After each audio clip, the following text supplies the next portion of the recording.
சௌபாக்கியாவின் super Deepavali sale. Mythri movie makers தயாரிப்பில் பிரதீப் ரங்கநாதன் நடிக்கும் Dude திரையரங்குகளில் வெற்றி நடை போடுகிறது. உங்கள் லெஜண்ட் சரவணாவில் தீபாவளி பரிசாக பவனுக்கு ரூபாய் 1200 தள்ளுபடி. முந்திரி திராட்சை முழுசா இருக்கு. ஆச்சி பாயாசம் மிக்ஸ், ஒன்று வாங்கினால் ஒன்று இலவசம். வணக்கம். இன்னைக்கு நாம் பார்க்க போகிற படம் மங்காத்தா மூவிஸ் ரவி தயாரிப்பில் நட்டி என்கிற நடராஜ் வில்லனா கலக்கி இருக்கக்கூடிய கம்பி கட்டுற கதை. டைட்டில் இன்ட்ரெஸ்டிங்காக இருக்கு இல்லையா? படம் எப்படி இருக்குன்னு பார்ப்போம். முதல்ல கதையை பார்ப்போம். வாழ்க்கையில் பெரிய கோடீஸ்வரன் ஆகுன்ற கனவோடு சுற்றிட்டு இருக்கிற நட்டி கிடைக்கிற இடங்களில் பூரா என்னென்ன கிடைக்குதோ அது பூரா சுருட்டுறார். அந்த மாதிரி சமயத்தில் அவருக்கு ஒரு அசைன்மெண்ட்டு ஒரு போலீஸ் கமிஷனர் கொடுக்குறாரு. அதன்படி ஒரு இடத்துல இருக்கக்கூடிய வைரத்தை கொள்ளையடிக்கணும். அப்படி கொள்ளையடித்து முடிக்கிற நட்டிக்கு ஒரு சபலம், அதை ஏன் நம்மளே வச்சுக்கக்கூடாதுன்ட்டு அந்த வைரத்தை கொண்டு போய் ஒரு காட்டுக்குள்ளே யாருக்கும் தெரியாமல் புதைச்சி வைக்கிறாரு. போலீஸ்காரர் சும்மா விடுவாரா? நட்டியை முட்டிக்கு முட்டி தட்டி ஜெயிலுக்கு அனுப்பிடுறாரு. ஜெயிலுக்கு போன நட்டி கொஞ்ச காலம் அங்கே இருந்துட்டு திரும்ப வைரம் இருக்க இடத்த தேடி போய் பார்த்தா பெரிய சாக்கு. அங்கே ஒரு ஆசிரமம் கட்டி ஒரு சாமியார் வாழ்ந்துக்கிட்டு இருக்காரு பக்தர்களோட. இப்போ என்னடா செய்கிறது, அந்த ஆசிரமத்துக்குள்ள நுழையணுமே அப்படின்ற யோசிக்கிற நட்டி திடீர்னு ஒரு யோசனையில் அவர் சுவாமி அறிவானந்தாவை மாதிரி அவரே அந்த ஆசிரமத்துக்கு உட்கார்றாரு. அந்த ஆசிரமத்துக்குள்ளே உட்கார்ந்தவர் அந்த வைரத்தை கைப்பற்றினாரா இல்லையாங்கிறது தான் அந்த கம்பி கட்டின கதை. அறிவானந்தான்னு சொன்ன உடனே உங்களுக்கு லேசாக ஒரு விஷயம் ஸ்ட்ரைக் ஆகிருக்கணுமே. எஸ், அதே தான். நம்ம நித்யானந்தாவோட கதையை தான் அப்படியே சுட்டு வச்சுருக்காங்க. நித்யானந்தா கதையில் முக்கியமான கதாநாயகி யார்? ரஞ்சிதா. அந்த ரஞ்சிதாவும் இந்த கதையில் வர்றாங்க.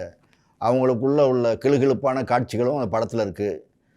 அந்த கதைகளை பத்திரிகைகளை வெளியிடுற நிருபர் இப்போ யூடியூபராக மாறி அவரும் இவங்களை தொடர்ந்து சேஸ் பண்ணி அவங்க கதையை வெளியிடுறதுக்காக காசு கேட்டு அலைகிறாரு. அது ஒரு கதை ட்ராக்கில் போயிட்டுருக்கு. இந்த மாதிரி போகிற கதையில் ஒரு கட்டத்தில் கைலாசா தீவு வரைக்கும் போயிடுறாங்க. விஜய் செல்லையா, லலித் கேடி, இந்த மாதிரி பெரிய பெரிய தொழிலதிபர்கள்லாம் வச்சுக்கிட்டு என்ன மாதிரி வாழ்க்கையை நகர்த்துறாரு. இப்போ பூமியில் இவ்வளவு தீவுகளெல்லாம் கைப்பற்றுறவர் நிலாவை கைப்பற்றுறதுக்கு போடுற ஐடியாவோட கதை முடியுது. கேட்குறதுக்கு சுவாரஸ்யமாக இருக்குது இந்த கதை. படமாக எப்படி இருக்குது? படம் முழுக்க நகைச்சுவை அங்கங்கே இருந்தாலும் அது எல்லாமே துணுக்கு தோரணங்களாக தனித்தனியாக தொங்கிட்டு இருக்குன்னு தான் சொல்லுவோம். ஒரு ஸ்க்ரீன் ப்ளே, ஒரு குறிப்பிட்ட கதையை நோக்கி நகராமல் இருக்கிறது, அங்கங்கே சில ஆபாச காமெடிகள், குறிப்பாக சிங்கம்புலி அந்த ரஞ்சிதா அம்மாவுடைய பின்னாலேயே அலைஞ்சு அவங்கள அடையிறதுக்காக துடிக்கிற காட்சிகள்லாம் ரொம்ப கொடூரம்னு கூட சொல்லலாம். படத்தில் நட்டியை தவிர சிங்கம்புலி ஒரு முக்கியமான கேரக்டரில் அவருடைய சிஷ்யனாக வர்றாரு. ரொம்ப சில காட்சிகளை உண்மையிலே சிரிக்க வைக்கிறாரு. சாம்ஸ் தன்னுடைய பேரை ஜாவா சீதாராமனா மாறிக்கிட்ட சாம்ஸ் கொஞ்சம் சிரிக்க வைக்கிறாரு. படத்தில் இன்னொரு கதாநாயகனா முகேஷ் ரவி. முகத்தில் நடிப்பு இருக்கோ இல்லையோ, பணக்கார கலை தாண்டவமாடுது. ஸோ அவர் பெரிய தொகை அந்த கதைக்காக இன்வெஸ்ட் பண்ணியிருப்பாருன்றது அவருக்காக வைக்கப்பட்ட காட்சிகளில் அப்பட்டமாக தெரியுது. அங்கங்கே சில இன்ஸ்டா கேர்ள்ஸ், நம்ம பார்த்த பிரபலங்கள்லாம் ஜூனியர் ஆர்டிஸ்ட்லாம் நிற்கிறாங்க. பொண்ணுங்களே, சினிமா ஆசையில் உங்கள் இன்ஸ்டாவிலேருந்து போய் அங்கே போய் காலியாகாதீங்க. உங்களை யூஸ் அண்ட் த்ரோ பண்ணிவிட்டு விட்டுருவாங்க. உங்கள் இன்ஸ்டா பக்கத்துலேயே நீங்கள் ட்ராவல் பண்ணிகிட்டே இருங்க, அது போதும். ஒளிப்பதிவு ஜெய் சுரேஷ், இசை சதி செல்வம். அவர் ஒளிப்பதிவு பண்ணியிருக்காரு, இவர் இசையமைச்சிருக்காரு. இதை தாண்டி இவங்களை பற்றி எதுவும் சொல்கிறதுக்கு இல்லை. நட்டிக்கு சதுரங்க வேட்டைக்கு அப்புறம் ஒரு உருப்படியான படம் கூட அமைஞ்ச மாதிரி எனக்கு தெரில. இந்த படத்தையும் அதில் தான் சேர்க்க வேண்டியிருக்கு. அவர் கதையில் கவனம் செலுத்தணும் கண்டிப்பாக.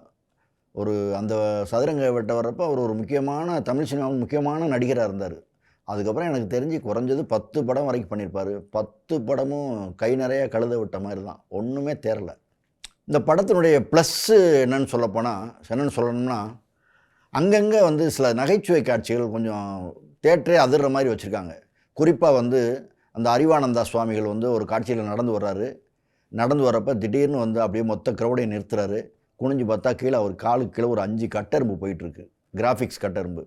அதில் 5வது கட்டெரும்பு அவர் எவ்வளவு இரக்க சுபாவம் உள்ளவர்னு காட்டுறதுக்காக கும்புரன் சாமின்னு ஒரு வணக்கம் வர வச்சுட்டு போகுது. தேட்டரே அதிருது. அதில் இப்போ இந்தியாவில் பயோகிராஃபி சீசன் ரொம்ப பிரபலமாக இருக்குது. நம்ம தமிழ்நாட்டில் கூட ஐயா ராமதாஸை வச்சு சேரன் பயோகிராஃபி ஐயான்னு ஒரு பயோகிராஃபி எடுக்கிறாரு. இடையில் நம்ம சரவணபவன் அண்ணாச்சியை வச்சு ஏற்கனவே ஒரு படம் எடுத்தாங்க. இன்னொரு படம் ஹிந்தி தமிழ் பேன் இண்டியாவாக எடுத்துக்கிட்டு இருக்காங்க. அந்த வரிசையில் நித்யானந்தாவினுடைய பயோகிராஃபியாக போர்னோகிராஃபியான்னு சந்தேகப்படுற அளவுக்கு அவ்வளவு கிளுகிழுப்பான காட்சிகள், குறிப்பாக வந்து ரஞ்சிதாவுக்கும் விமருக்குமான உறவை வந்து நினைவுபடுத்துகிற மாதிரி பல காட்சிகள் வந்து இந்த படத்தில் இருக்குது. அது ப்ளஸ்ஸா மைனஸான்னு மக்கள் பார்த்து தான் தீர்ப்பு சொல்லணும்.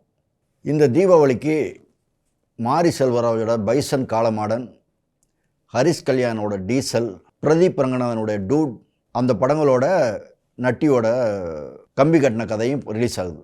இந்த 4 படங்கள் வரிசையில் வந்து கடைசி எதிர்பார்ப்பில் உள்ள படம் இதுதான். இந்த படத்தோட இயக்குனர் ராஜநாதன் பெரியசாமி நட்டிக்கிட்ட போய், சார் சதுரங்க வேட்டை மாதிரி இன்னொரு சூப்பர் கதை பண்ணலான்னு சொல்லி படம் வாங்கியிருப்பார் போல, கமிட் ஆகிருப்பார் போல இருக்குது. அவர் ஆடி இருக்கிற சதுரங்க வேட்டை என்னென்னா, அதே சதுரங்க வேட்டையை இன்னொரு முறை சுட்டு கொடுத்தது தான். அதில் புதுசாக இந்த கதையில் வந்து அதை தாண்டி வேறு எதுவுமே இல்லை. முடிவாக சொல்லணும்னா இது ஒரு சதுரங்க வேட்டையின் மலிவு பதிப்புன்னு சொல்லலாம். அந்த மாதிரி தான் படம் இருக்குது. சௌபாக்கியாவின் super Deepavali sale. Mythri movie makers தயாரிப்பில் பிரதீப் ரங்கநாதன் நடிக்கும் டியூட் திரையரங்குகளில் வெற்றி நடை போடுகிறது. உங்கள் லெஜண்ட் சரவணாவில் தீபாவளி பரிசாக பவனுக்கு ரூபாய் 1200 தள்ளுபடி. முந்திரி திராட்சை முழுசா இருக்கு. ஆச்சி பாயாசம் மிக்ஸ் 1 வாங்கினால் 1 இலவசம்.